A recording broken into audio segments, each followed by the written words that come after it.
In this video, I'm going to take you behind the scenes how I photographed and lit the very first episode of my brand new YouTube series.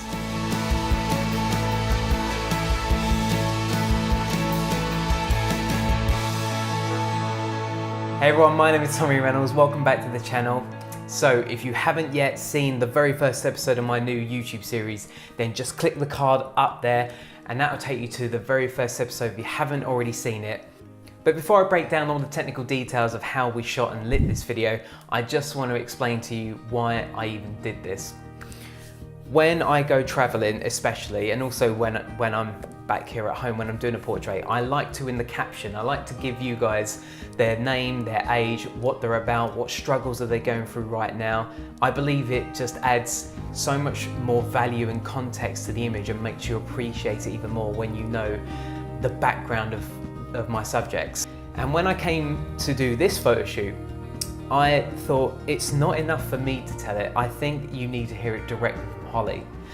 Holly has an amazing attitude to life, and that's why when I was planning this, I thought, as well as the nice B-roll stuff of the behind the scenes, we also see the nice interview that we did with Holly. And I know I've gone for an eye test recently. My eyes are getting worse, so it's just going downhill for me, isn't it? I'm ginger, I'm deaf, and now my eyes are going. So livid. And I knew that Holly would be a great subject for this. She's just got a great attitude to life, and I know that you'll just fall in love with her when you watch the video. And that's why when I was planning this, I decided that this should be a YouTube series. It's gonna be about real people, real stories. It's nothing glamour, it's not fashion. It's just telling a story from a real person about their real life experience. So, when it comes to continuous lighting, I use continuous lighting all the time, really. I use it when I'm even filming YouTube videos like this. Up until now, I've been using this one. This is the Pixapro LED200B MKIII.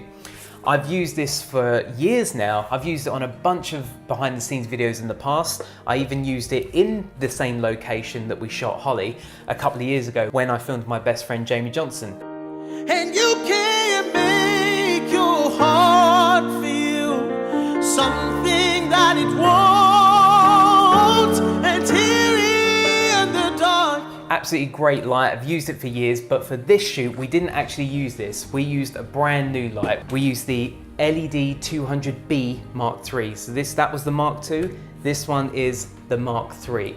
Really great light. It's the same power as this one here. So this is also 2000 watts. But because it's the bicolor, you get 2000 watts in daylight and you get 2000 watts in tungsten. So it's kind of like having two of these in one of these. So for Holly's setup, for Holly's key light, we used a 150 centimeter easy open softbox, and that is another reason why we use this, is because it has the S-type Bowens adapter on it. That's why I always go for this over LED panels, because I can have so much flexibility, put in any modifier I want. I could put a 60 centimeter on there, or I could put a 170 centimeter softbox on there. So that's why this was my choice for her key light. For her backlight, we used another one of these, but it was at 1000 watts, so it's half the size of this. I would show you it, but it's actually being used to light me right now. And again, that one's also bicolor. And because it's bicolor, we ended up flicking that to all the way over to tungsten balance. So when we had it behind Holly, just over her shoulder, we had it almost coming in from this direction, so it almost was coming through the window. And at some parts you can almost mistake that light as maybe the sun flaring into the camera. So that's why we chose to have the backlight make it tungsten balanced, because it felt more motivated. So that's really nice about the Mark IIIs, is the bicolor, whereas this one was just daylight balance. If we needed to make this tungsten balance, then we'd have to put a gel over it. But the Mark IIIs just now have the bicolor, and they're also less noisy as well. So this one has a little bit of a humming fan, which is fine if you're doing lapel stuff, but if you are doing stuff where we were using a very sensitive microphone up here, then it was better that we used this one's here. Another great thing about all the Mark IIIs is they have this really cool memory bank system here. So I can, if I want to, dial in the color, and these are dimmable as well. So I go all the way to 10%, all the way up to 100%. Whoa, you can see just how bright this thing really does go. What's nice is I can now bank that, so let's put it to something like that. I can bank that to number 3 if I want to, hold my finger down. And now if I start fiddling around and messing around with it, I press number 3 and it goes straight back to where we had it last. Really great feature. You can see where we go from all the way, whoa, there you go, all the way from tungsten, all the way to daylight. That's why it was our go-to choice. You can see the panel right there, looks pretty cool. So that is the LED200B MKIII. And in terms of the audio, I have to write it down because I always forget it. We had a microphone which was the Rode NTG2, and that was plugged into the Tascam DR60D Mark II. Really, really great audio. I've never really used this kind of audio setup before. To be honest, everything I do is all lapel.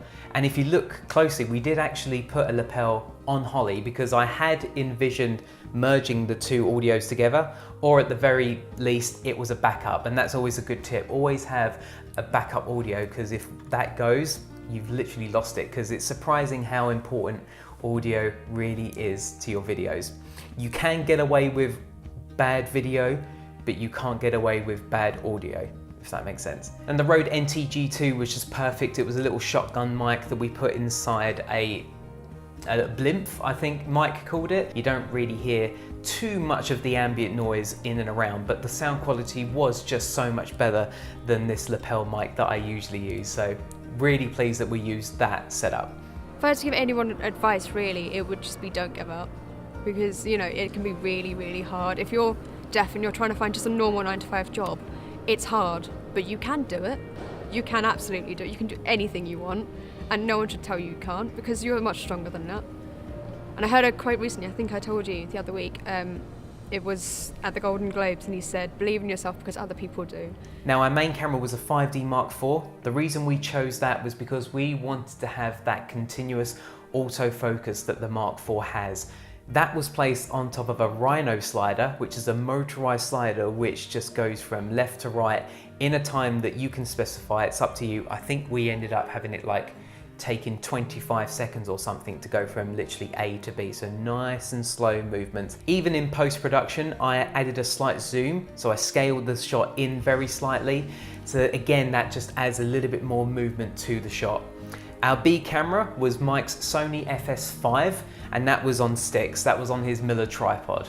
Now, Mike was shooting in 4K, which was nice for me in the edit. I can zoom in, I can crop out, I can do whatever. I could do loads with 4K footage. So that's a really good tip. If you want to manipulate and crop and move in and around your shot, then shoot in 4K if you can and output it to 1080p, which is what we did. By the way, I don't own the Rhino slider, but if you do want to borrow one, which we did, I used an app called Fat Llama. So you're not borrowing it from a proper rental agency, which could cost you a lot. It's kind of like eBay. You're interacting with real people, but instead of buying it, you're just borrowing it. The lens we used on the Canon, the one that was on the Rhino slider, was a 50mm Sigma Art, and on the Sony FS5 camera was the 100mm macro Canon. All right, so let's talk about the stills. I used my camera, which was the 5D Mark III, and the lenses I used was either a 35mm Art Sigma, 50 Sigma, or a Canon 100mm macro. The strobes we used was the Pixapro CITI600Pro, which is a fantastic battery-powered flash. If you want a decent, reliable, professional system, then that is the one to go for.